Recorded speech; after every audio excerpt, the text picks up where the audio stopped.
Hormuz প্রণালী দিয়ে আটকে পড়া বাংলাদেশের ৬টি জাহাজ চলাচলের অনুমতি দিয়েছে ইরানের নিরাপত্তা কাউন্সিল।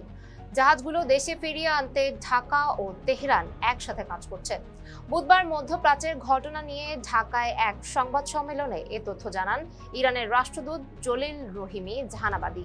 জীবন অবাক না করলে কে করবে? 28% মিল্ক ফ্যাটের অবাক করার সাথে ফ্রেশ মিল্ক পাউডার। জীবন অবাক করুক প্রতিদিন।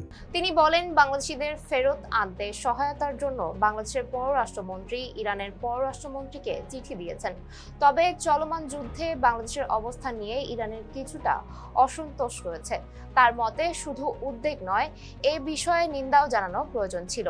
তবুও এ নিয়ে আনুষ্ঠানিক কোনো চিঠি দেবে না ইরান। বাংলাদেশ হলো ইরানের ভাই, দুর্দিনে এক ভাই আরেক ভাইয়ের পাশে থাকবে, এটাই আশা।